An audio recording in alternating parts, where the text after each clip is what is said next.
Thank you lain kali ingatkan saya sebab kadang-kadang kita dah start. Okey. So saya ulang sikit. Okey, untuk menguasai tajuk ini, kamu kena bahagikan topik ni kepada 4 bahagian. Okey, yang pertama ni pembentukan gamet jantan. Yang kedua, pembentukan gamet betina. Yang ketiga, pendebungaan. Yang keempat, persenyawaan. Kalau yang pertama ni kamu boleh kuasai, okey, yang pertama kamu dapat kuasai, yang seterusnya akan jadi simple, okey, akan jadi lebih simple. Okey, sekejap ya. Okey.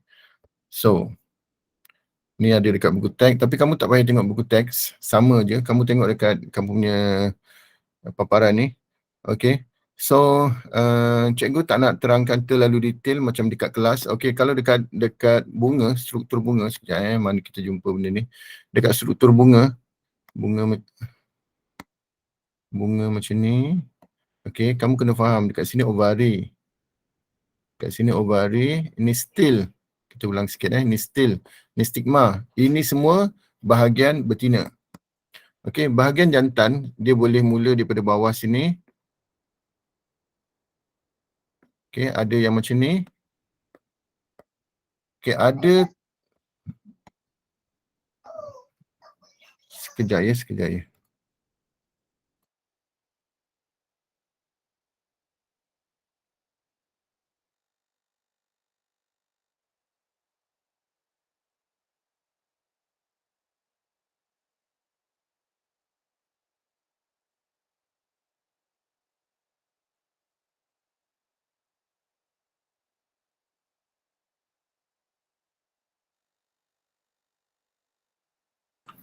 Sorry, cikgu ada hal, anak demam. Okey, bahagian jantan ni yang warna biru tu ada yang mula daripada bawah, ada yang macam ni gambar dia. Ada yang dekat, ada yang macam ni. Ada yang macam ni dekat tepi sini. Okey, ni bahagian jantan lah. Ada yang mula warna macam biru tu di bawah, ada yang mula dekat tepi dia macam ni. Salah satu lah. Okey. So, yang gambar ni, gambar lobul ni, dia dekat sini lah ni. Dekat sini dia ada lobul. Okey, ada ruang tu. Okey, kita tak payah cerita sangat tentang lobul. So, kita akan mula dengan, tadi cikgu dah suruh awak hafal. SIM. Ingat untuk pembentukan gamet betina dan gamet jantan, dia mula dengan SIM. Okey, cuma ingat, okey, awak ingat, apa yang betina dia lebih power. Semua nama dia mega. Okey, yang betina nama dia mega, yang jantan dia lemah, nama dia micro, dia kecil je, dia micro, nama dia micro. Okey, ini nama dia. Kalau jantan, dia bermula dengan sel induk debunga atau kita biasa panggil sel induk mikrospora. Nama ni ingat betul-betul. Okey.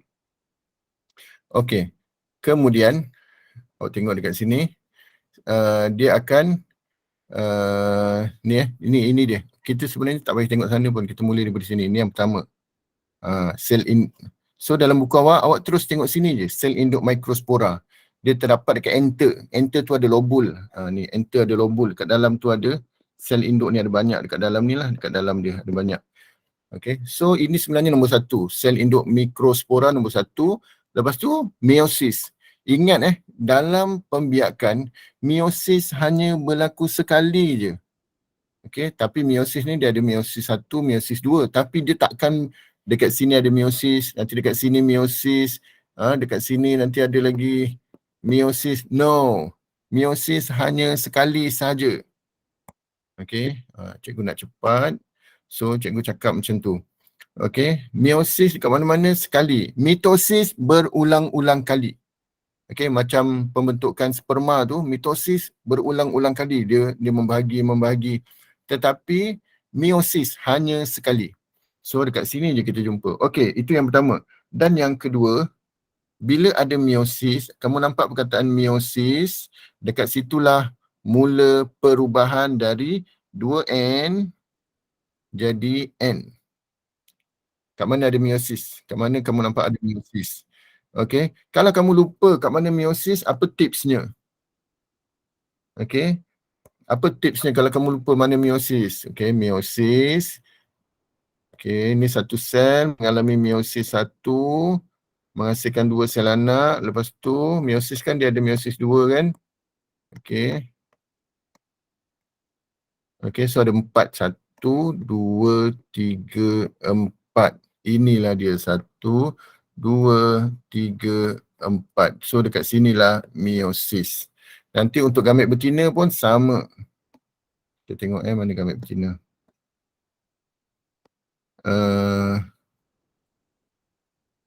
Cek betul ke ni? Bentukan pundi embrio. Oh salah, ni slide ni salah ni. Oh, cikgu tu tinggal satu slide bentukan pundi embrio.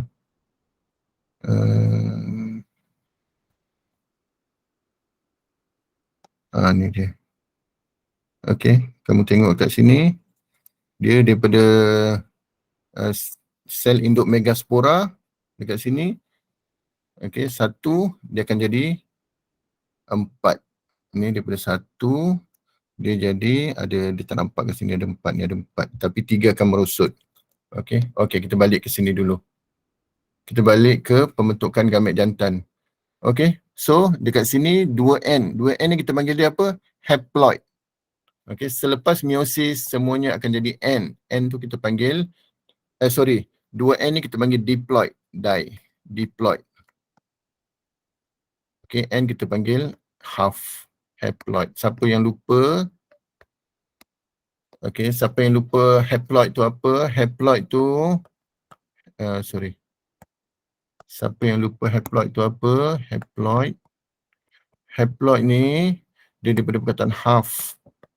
Maknanya dari 2N jadi N.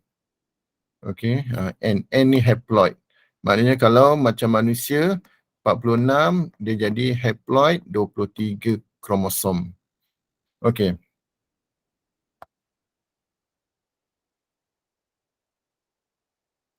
Ingat haploid tu half, separuh dia punya bilangan kromosom.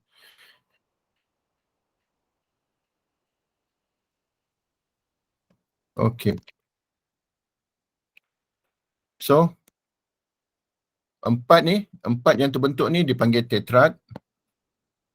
Okey, tak begitu penting. So selepas ni setiap satu tu akan jadi 4 sel anak. 4 ni dipanggil debunga. Setiap satu ni dipanggil debunga. Kalau kamu baca buku-buku KBSM, kamu sekarang KSSM kan? Kalau kamu baca buku KBSM, dia panggil butir debunga. Kalau kamu jawab soalan-soalan Google Form tu, kadang-kadang ada soalan daripada KBSM, dia panggil butir debunga. Sama butir debunga atau debunga, benda yang sama. Okey, so setiap satu ni debunga lah. Ada berapa debunga? Debunga ni ada 4. Daripada 1, asalnya apa? Asalnya ni kita panggil SIM. Okey, so alami mitosis dia jadi 4, meiosis dia jadi 4, lepas tu dia selesai dia jadi 4 ni. Ni je. Okey, lepas tu nukleus dah, itu sebenarnya dah selesai dah tu. Okey, lepas tu nukleus dia jadi 2 kan. Itu dah selesai dah sebenarnya. Itu nukleus dia mengalami mitosis.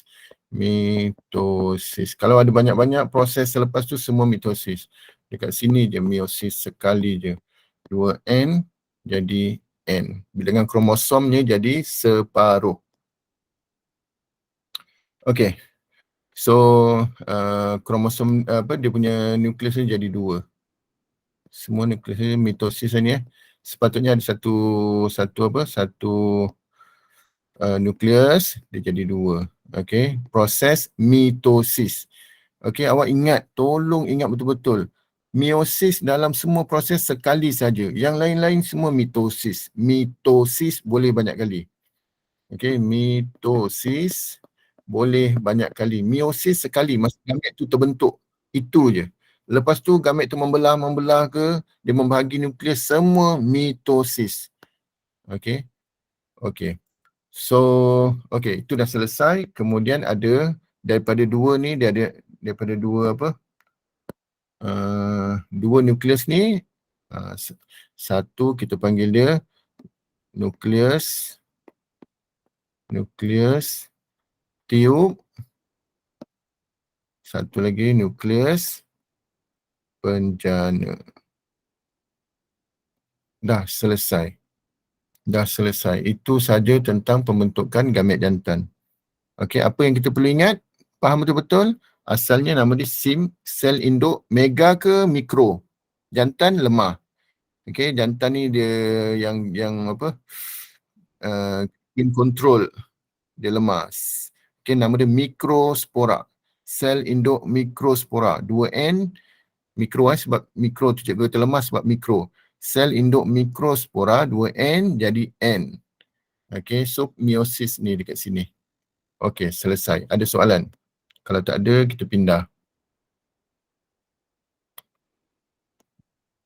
Okey, sama juga macam tadi. Okey. Okey, cikgu tak nak cerita semua ni, awak boleh baca. Cikgu cuma nak fokus macam mana nak jawab exam, awak fahamkan. Yang ni awak baca nanti Okey, so dia pun mula dengan sel induk mega. Mega, ingat. Untuk pembentukan gamet betina nama dia mega. Sel induk megaspora, SIM. Okey, so SIM akan sama alami meiosis. Okey, bila alami meiosis, dia akan jadi 4. 1, 2, 3, 4. Okey, daripada 4, 3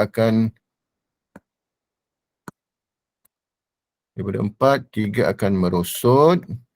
Hanya satu saja yang akan berkembang. Okey, so bila dia berkembang, dia punya nukleus dia, tengok kat sini, nukleusnya akan mengalami 3 kali mitosis. Okey, bukan selnya nukleusnya. So satu, okey, tengok macam ni. Kalau satu, 3 kali mitosis. Ni mitosis kali pertama. Bukan mitosis 1, mitosis 2 macam meiosis, tak. Dia akan mengalami mitosis. Okey, macam ni. So kali kedua mitosis, dia akan jadi 4. Dan kali ketiga mitosis,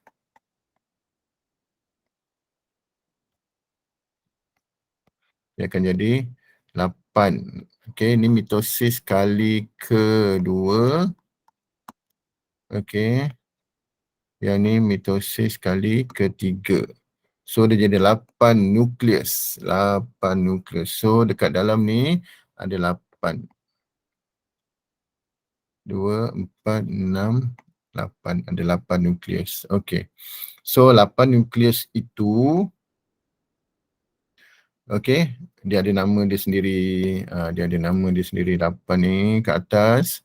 Dekat atas. Sekejap. Warna merah.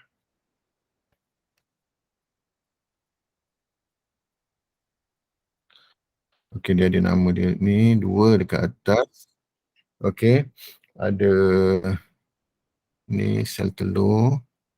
Dipodel. Okey, 2 di tengah nukleus kutub.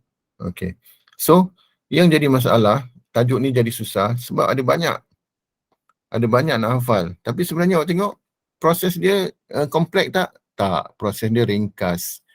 Okey, daripada sel induk megaspora alami meiosis jadi 4. Jadi 4. Bila dah jadi 4, 3 merosot, 1 saja berkembang, nukleusnya akan mengalami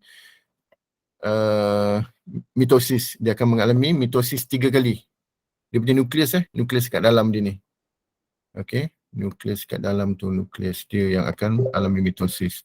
So jadi 8. So 8 tu ada nama dia sendiri.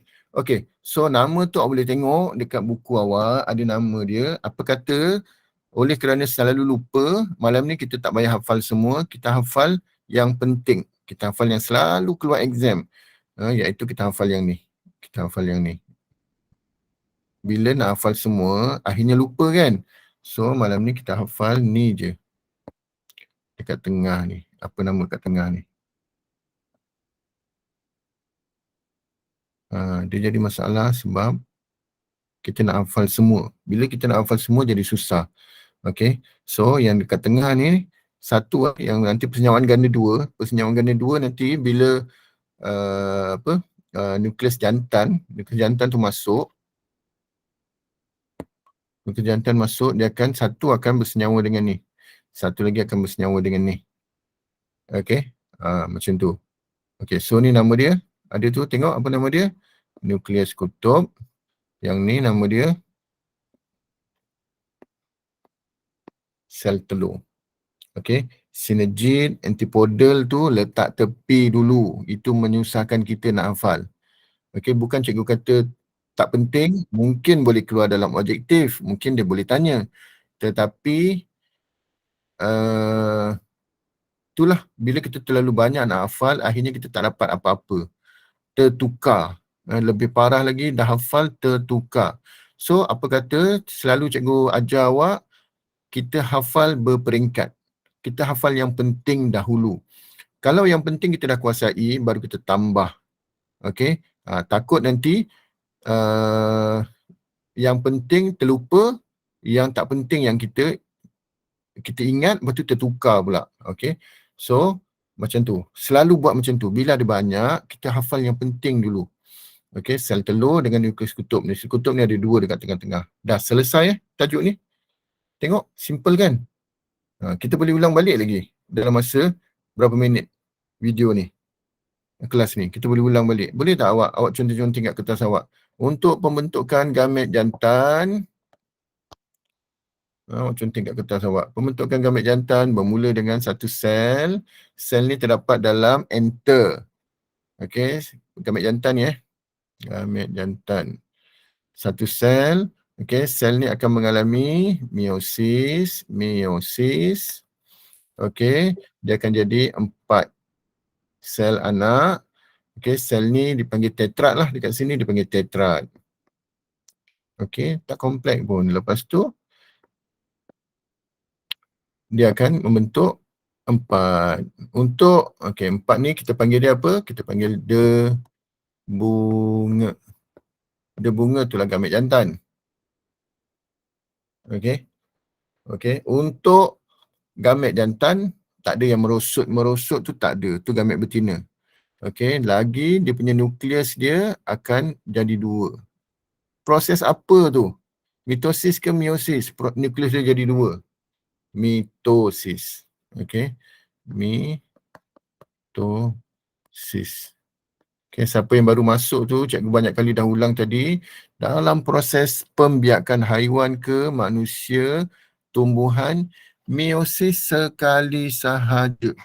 Sekali je muncul meiosis. Kalau muncul 2 kali, mungkin meiosis dia pecahkan. Meiosis 1, meiosis 2. Okay, tapi itu je lah. Dia tak ada, dekat sini ada meiosis, dekat sini ada meiosis. No, tak ada. Lepas tu kalau dibagi jadi banyak, bagi banyak, itu semua mitosis. Tak ada meiosis lagi sekali. Okay.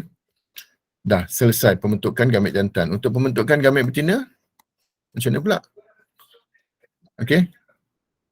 Dekat ovule ada sel. Sel ni nama dia sama macam tadi, SIM. Cuma bukan mikro, sel induk megaspora. Okay. So sel induk megaspora ni akan alami meiosis. Membentuk 4. Okay, 4 sel, dan sel ni nanti akan akan merosot. Okay, satu saja yang akan develop. Okay, so kat sini ada 2. Lepas tu dia punya nukleus dia akan membahagi jadi 8. 3 kali mitosis. Akan alami 3 kali mitosis nukleusnya. Okay, so dia akan jadi kat sini ada 2. Kat sini 3,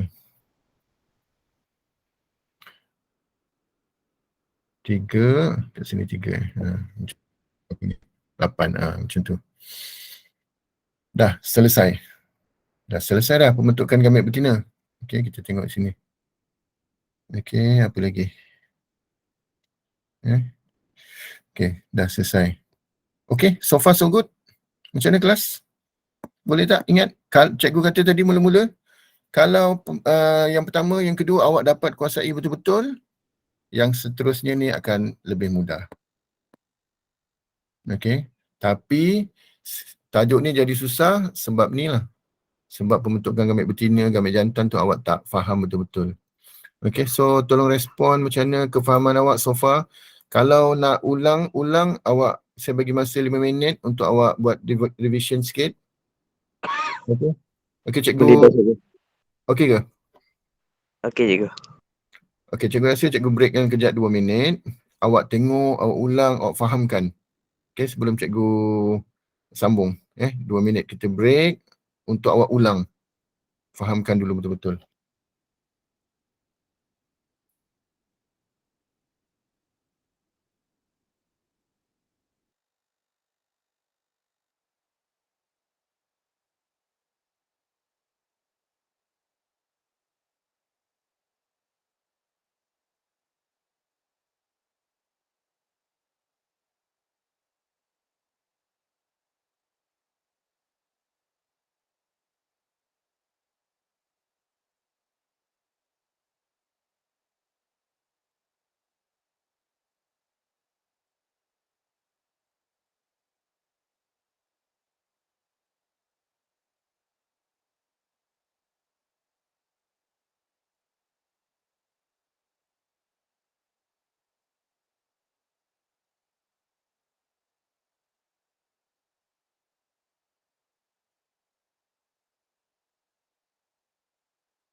Okey, kita sambung. Okey, so ini gamit betina yang terbentuk ni lah yang kita panggil sebagai pundi embrio. Okey, so nanti gamit jantan akan cuba datang ke sini ya. Gamit jantan akan cuba datang ke sini. Benda ni terletak di dalam ovari. Boleh dengar suara saya kan? Dah buka belum? Boleh, cikgu. Boleh, okey.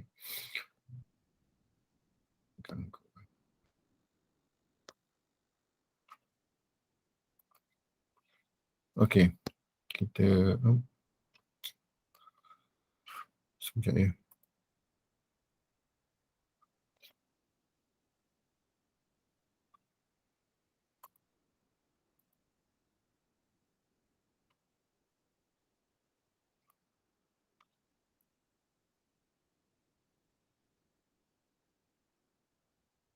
Okey. Boleh nampakkan skrin. Okey, pendebungaan. Apa dia pendebungaan? Kalau ada definisi, senanglah ni sebab ni form 3 ke apa dia pendebungaan. Pendebungaan, okey, kalau kita ada dua bunga,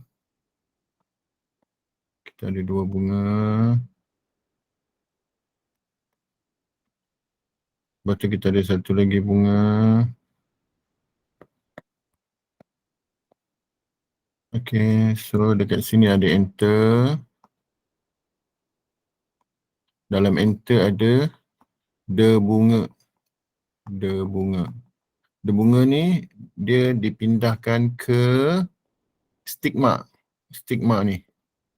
Bunga yang lain ataupun boleh juga pergi ke stigma bunga yang sama. Boleh. Okey, itu pendebungaan. Okey. pendebungaan ialah pemindahan debunga dari enter ke stigma. Okey, kalau bunga ni berada dalam pokok yang sama, okey, kita panggil dia pendebungaan sendiri. Kalau dia berpindah dari ni pokok mangga, okey, ni ada pokok mangga lagi satu. Okey, so dia pindah daripada enter sini pergi ke bunga yang lain dekat sini. Okey, pokok yang lain tapi spesies yang sama Okey, pokoknya satu besar, satu kurus, satu gemuk je. Tapi daripada bunga yang berbeza dekat pokok yang berbeza, okey, yang ni kita panggil pendebungaan kacut. Pendebungaan kacut. Okey, spesies yang sama. Okey, so apa dia pendebungaan? Pemindahan debunga dari enter ke stigma. Okey. Okey, so debunga ni duduk dalam enter. So bila dia keluar, macam mana dia boleh pindah? Macam mana dia boleh pindah?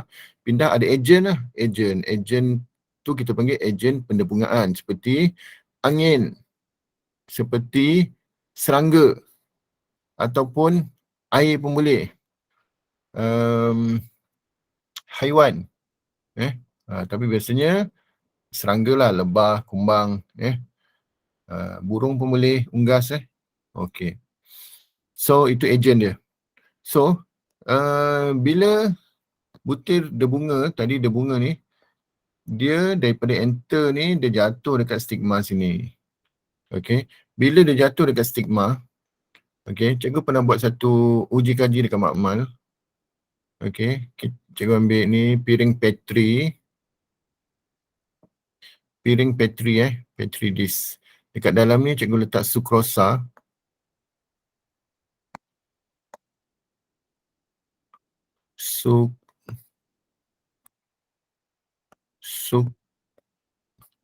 Sukrosa dekat dalam ni, cair gula Lepas tu cikgu ambil butir debunga, letak macam ni, letak kat dalam ni. Okey. Dalam masa beberapa jam, kita boleh nampak butir debunga tu dia mengeluarkan tiup debunga. Kita boleh nampak, memang boleh. Okey. Dia keluar tiup debunga. Sebab dia sangka dia jatuh dekat atas stigma. Dekat atas stigma bunga, ni ovari, ni stil, ni stigma. Dekat atas stigma ovari dia ada sukrosa. Dia ada sukrosa, dia ada manisan. So, kalau butir debunga tadi tu, dia jatuh dekat muka awak. Dia jatuh dekat spek awak. Dia melekat dekat beg awak pergi sekolah. Dia jatuh dekat kereta. Dia jatuh dekat bangunan. Dia takkan bercambah. Takkan germinate. Takkan keluarkan ni. Dia takkan keluarkan ni. Tak ada. Okey? Dia tak keluar. Tetapi kalau dia jatuh dekat atas stigma, dia boleh tahu. Macam dia tahu? Dia tahu dengan cara dia kesan ada sukrosa. So, bila dia kesan ada sukrosa, barulah ni stigma. Kita buat besar macam ni. Ni ovari. Okey, bila debunga tu jatuh dekat stigma, dia detect ada sukrosa, barulah dia akan bercambah. Dia akan keluarkan tiup. Tiup tu dipanggil tiup debunga. Tiup tu akan memanjang ke arah undi embrio, ke ovari lah. Macam tu. Okey. So dekat dalam dia, tadi kan ada dua nukleus, dalam ni ada dua nukleus. So nukleus yang buat jalan ke depan tu, dia rembiskan enzim, itu kita panggil dia nukleus. Nukleus yang kat depan yang buat jalan dia buat jalan je fungsi dia. Tu kita panggil nukleus tiup. Dia yang rembiskan enzim, cernakan tisu-tisu stil ni. Tisu-tisu stil ni masa dia jalan ni stil. Tisu stil tu dia tak ada lubang So untuk cernakan tisu stil tu ialah enzim dari nukleus tiup. Okey. So dia akan rembiskan dan dia akan turun sampailah ke pundi embrio. Okey, ada satu lagi, tadi kan dalam ni ada dua. Okey, so satu kat depan, satu kat belakang. So yang kat belakang ni ialah nukleus penjana. NP, nukleus penjana. Nukleus penjana ni akan alami mitosis lagi. Okey, dia akan alami mitosis, dia akan jadi 2, 1, 2. Dia akan jadi 2. So, nanti dekat dalam ovari ni, kita ada apa? Saya lukis besar. Dalam ovari ni kita ada ni kan, pundi embrio. So, dalam pundi embrio tu, dekat sini ada 3 nukleus, sini ada 2, ni ada 3, ni sel telur. Kita ingat ni sel telur, sini encik ni tayar. Okey. Lepas tu kita ada ada 2 kat tengah ni nukleus kutub. Okey, so nanti bila dia sampai, dia akan masuk ni ni dia sampai, dia akan masuk melalui, dekat sini ada satu lubang lubang liang bukaan tu nama dia mikropil. Okey, bukaan tu ada pada pundi embrio. Okey, so dia akan masuk melalui mikropil, kemudian satu nukleus ni akan bercantum dengan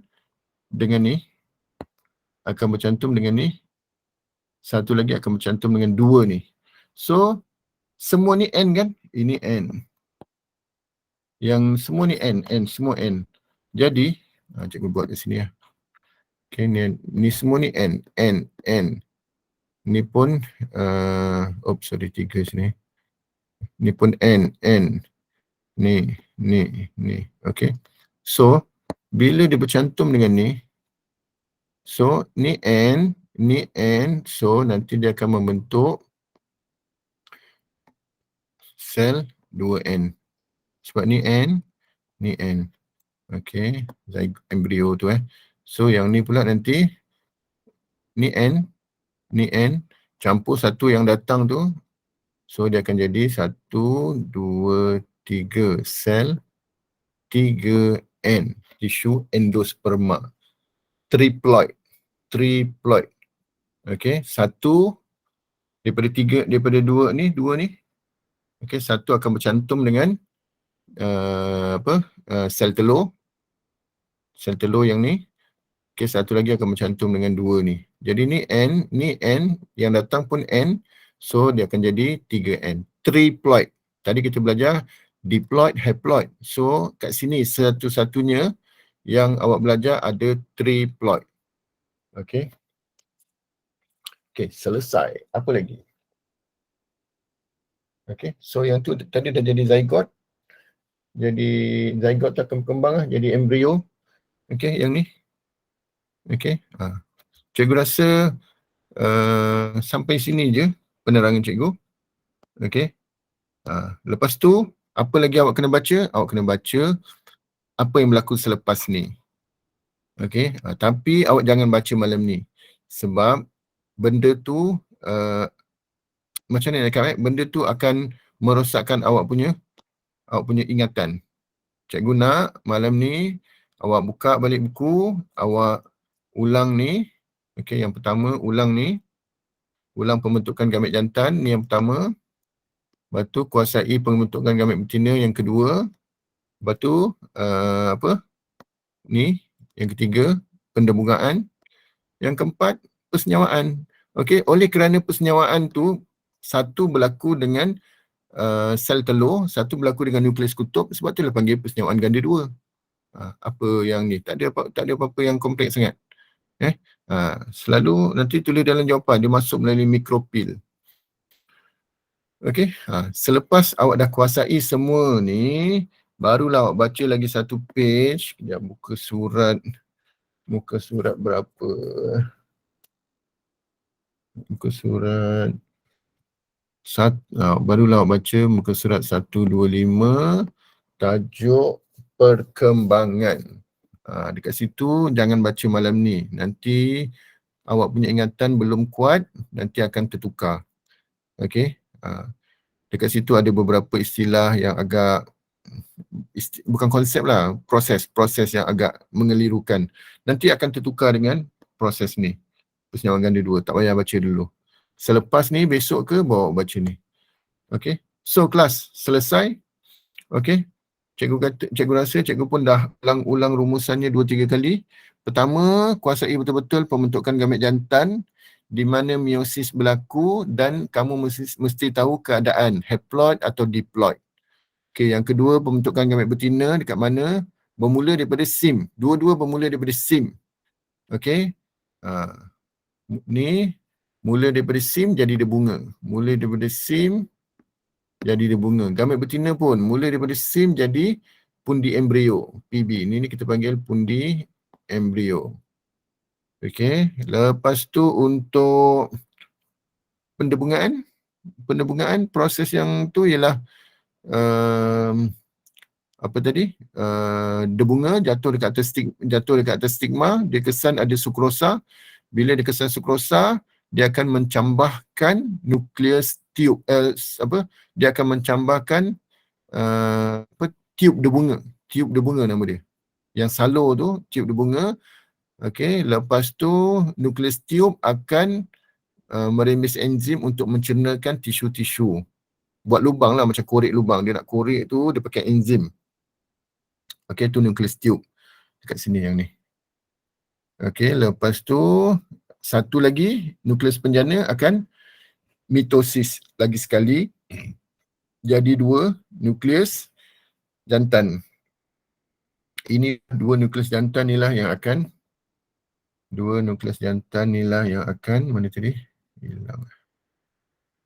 Ni, dua nukleus jantan inilah yang akan bercambah, akan mensenyawakan sel telur dengan nukleus kutub. Okey, so awak kena ingat nama sel telur, nukleus kutub malam ni. Okey, cikgu rasa cukup. Cikgu dah cuba ringkaskan, padatkan tajuk ni.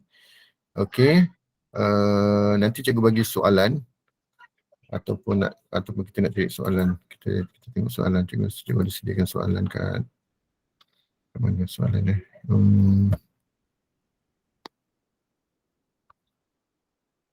Mana contoh soalan bagi kaji? Sekejap ya. Biarkan dia, ni dia. Okey, cuba kita tengok ni. Raja 8 menunjukkan keratan memanjang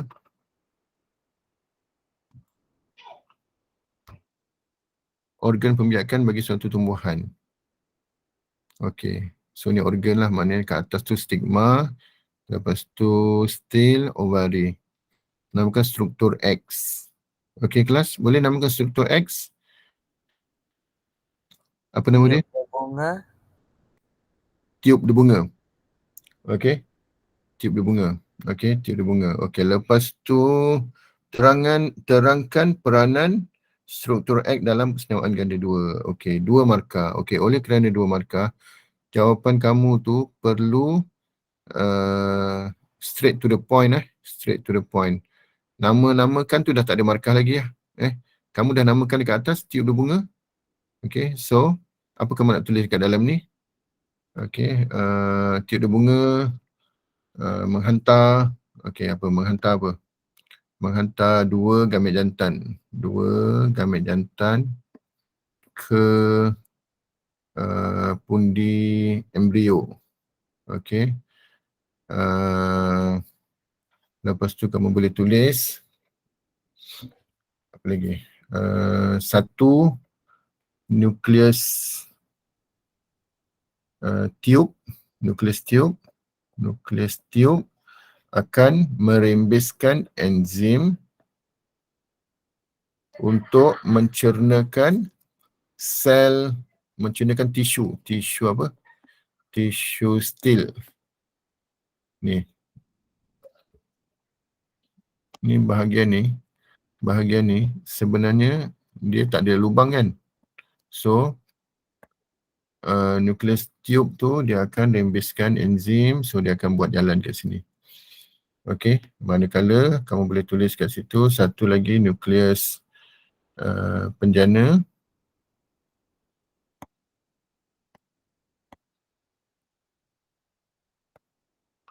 Nukleus penjana akan mengalami mitosis menghasilkan dua gamet jantan. Okey. Okey, so gamet jantan akan masuk, habiskanlah terus, akan masuk ke gamet jantan ni akan masuk ke pundi embrio. melalui mikrofil. Banyak poin. Dekat sini boleh dapat markah. Kat sini ini satu markah. Kat sini boleh dapat satu markah. Sini boleh dapat satu markah. Okey, dia nak 2 markah je. Dapatlah full mark. Okey. Masalahnya dekat sini kadang-kadang ada yang tulis apa? Bila jawab ni, struktur X ialah tiub debunga. Awak ingat dapat markah tak? Mestilah tak ada sebab dekat sini dah tanya kan. Kat sini dia dah tanya. So kat sini awak dah dapat satu markah. Tiub debunga. Kat sini awak tak payah tulis lagi. Tak dapat markah lagi. Okey. Awak ulang benda yang sama. Lepas tu, ini dah tentu tak ada markah. Lepas tu awak punya point tu, sikit je satu point je. Dapatlah satu.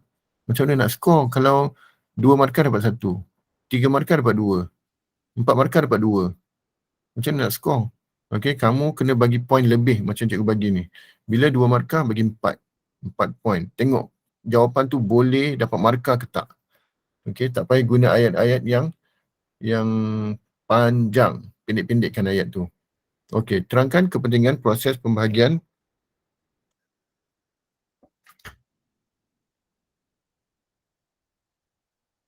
terangkan kepentingan proses pembahagian sel pada nukleus penjana dalam pembentukan embrio.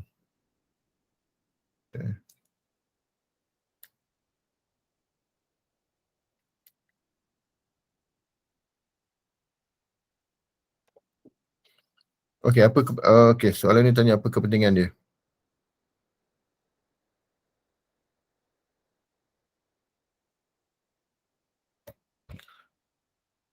Okey, kejap. Okey, terangkan kepentingan proses pembahagian sel pada nukleus penjana. Nukleus penjana yang belakang tu ni. Dalam pembentukan embrio. Okey, 2 markah juga. Okey, cuba jawab macam mana? Cuba bagi banyak point. Okey, yang ni tadi boleh ulang. Nukleus penjana tu akan mengalami mitosis.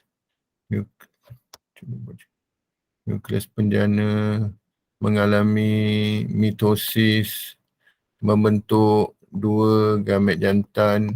Okey, satu. Okey, cikgu rasa ada satu benda yang cikgu terlupa nak sebut dalam jawapan tadi. Jawapan ni kamu boleh sebut. Okey, 2 gamet jantan yang apa? Diploid ke haploid? N, haploid. Ni mesti ada markah. Haploid kan? Dia belum bersenyawa, so dia haploid. N. Okey, itu mesti ada markah. Okey, lepas tu dia tanya apa ni tadi? Kepentingan proses pembahagian sel. Okey, so kamu kena terangkan bila 2 gamet jantan ni apa fungsi dia. Okey, satu gamet jantan akan bersenyawa dengan sel telur untuk membentuk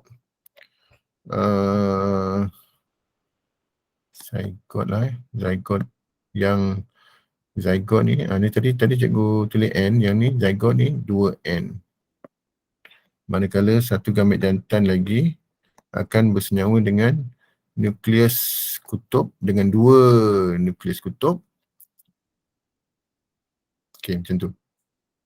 Okey, satu gamet jantan lagi akan bersenyawa dengan 2 nukleus kutub membentuk tisu endosperma yang triploid, 3N. Atau tisu endosperma triploid. Okey, tu dapat ni.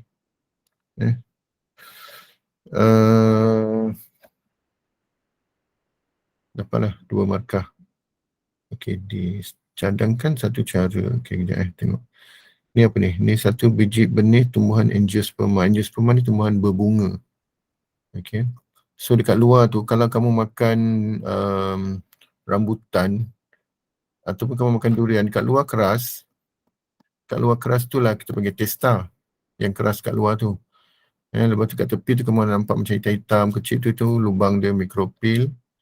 Okey, mikropil ni masa dalam peringkat biji benih dia membenarkan membenarkan gas masuk, oksigen masuk untuk percambahan. Okay, so lepas tu bawah testa ni ada cotyledon. Okay, soalan tanya. Soalan tanya cadangkan cara yang boleh diambil untuk menyimpan biji benih dalam keadaan dormant. Okay, apa dia dormant? Siapa tahu apa dia dormant?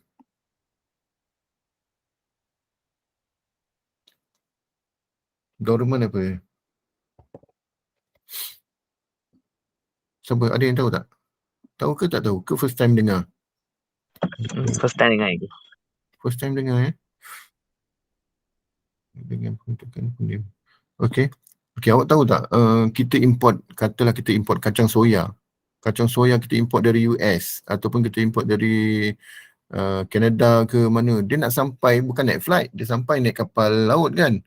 Naik kontena. Okay, mungkin sampai sebulan, 2 bulan. Kamu bayangkan kalau biji benih tu bercambah. Masa dia masukkan sana, lepas tu sampai sini dia dah jadi anak pokok soya macam tauge-tauge tu. Adakah orang nak buat tafufa ke, nak buat tempe pakai kacang soya kan? Sampai sini dia dah bercambah. Okey, jadi biji benih ni dia ada satu sifat dipanggil dormant. Dormant ni ialah kamu boleh anggap dormant ni macam tidur. Pada peringkat dormant, biji benih ni dia punya metabolisme sangat rendah. Okey, dia cuma hidup dalam keadaan koma macam itulah. Okey, dia macam tidur, dia hidup dalam keadaan yang sangat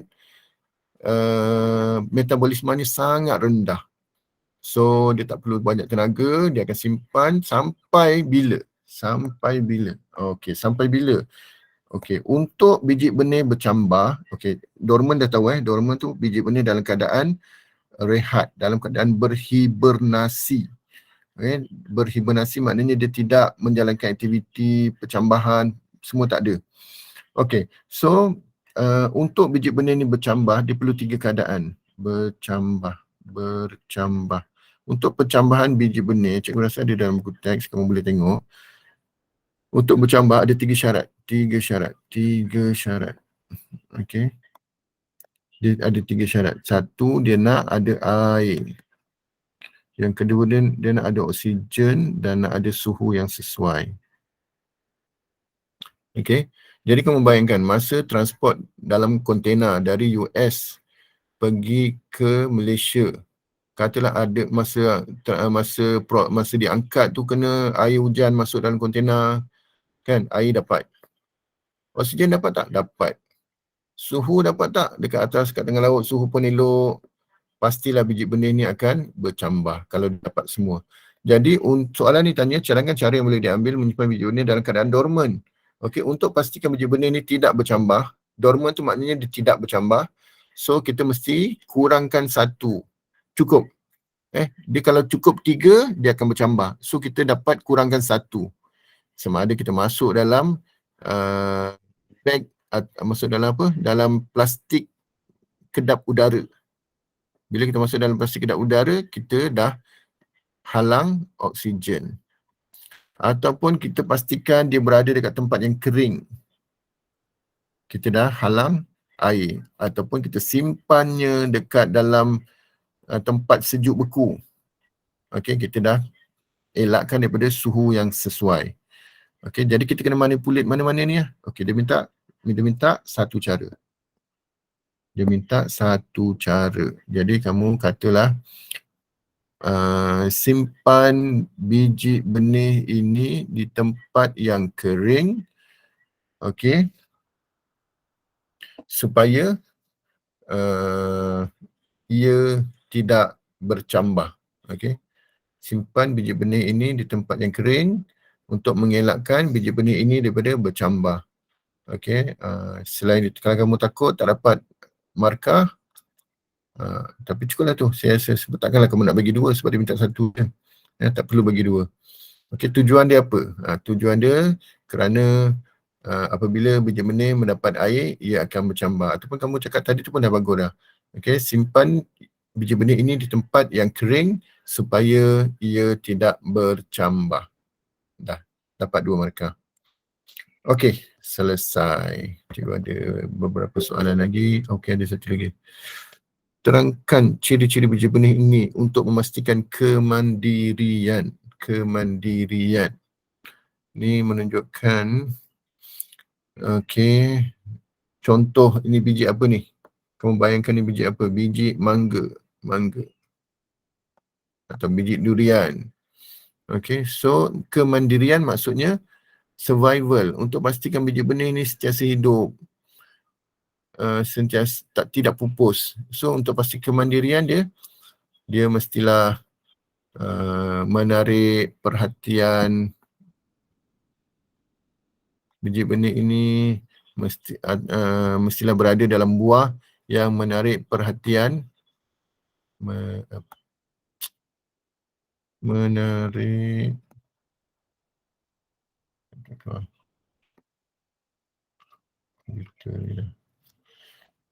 mana tak keluar dah, cikgu nak tak keluar. Oh, mungkin pen cikgu habis bateri. Okey. Biji benih mestilah berada dalam buah yang menarik perhatian haiwan. Okey. Ovari menarik perhatian haiwan tu macam mana? Okey. Maknanya apa? Buahnya sedap. Buahnya sedap untuk dimakan oleh haiwan. Satu. Ataupun lagi apa? Bau yang kuat. Mempunyai bau yang kuat. Lepas tu mempunyai rasa yang sedap, bau yang kuat, warna buah yang menarik. Itu semua akan menarik perhatian haiwan. Okey, lagi apa? Untuk elakkan dia,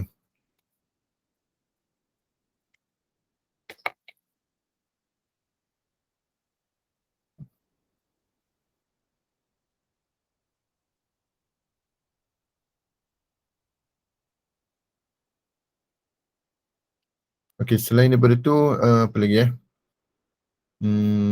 untuk elakkan dia cepat rosak, untuk elakkan biji benih cepat rosak, dia mesti ada apa? Untuk elakkan biji benih mempunyai testa yang keras, yang kuat untuk melindungi daripada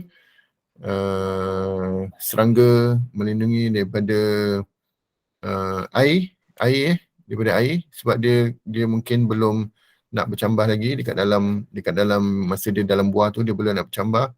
So dia mesti kalis air, testa kalis air boleh. Okey. Itu tadilah ovari, buah yang sedap menarik perhatian serangga. Jadi maknanya buah ni nanti akan dimakan oleh serangga dan akan disebarkan. Okey, itu untuk kemandirian. Lepas tu dia mesti ada testa. Okey, lepas tu apa?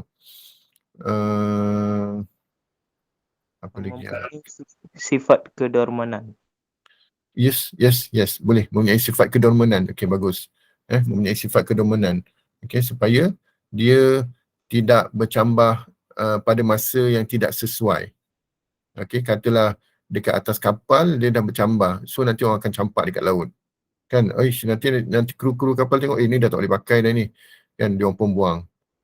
Ataupun orang belum nak tanam lagi, macam padi, belum musim lagi, padi tu dah bercambah. So petani punya yang lama dia belum tuai lagi hasil. So tiba-tiba benih padi yang disimpan dah bercambah. So dia akan buang atau dia akan makan ke. So mesti ada sifat kedormanan. Okey, bagus. Okey, so cikgu rasa tu saja. Kita dah pukul 10, cukup-cukup sejam kelas kita malam ni. Okey, jadi cikgu harap dapat membantu awak. Okey, kalau ada tajuk-tajuk yang awak rasa perlu dibincangkan, ni sebenarnya tajuk ni ada kawan kita minta. Cikgu lupa nak ingatkan dia. Cikgu harap dia masuk kelas malam ni. Cikgu tak tahu dia masuk ke tak. Cikgu harap dia masuk. Kalau tak, dia boleh tengok rakaman. Apa tu, kalau awak ada tajuk-tajuk yang awak rasa nak cikgu bincangkan, boleh minta cikgu ni lah sebelum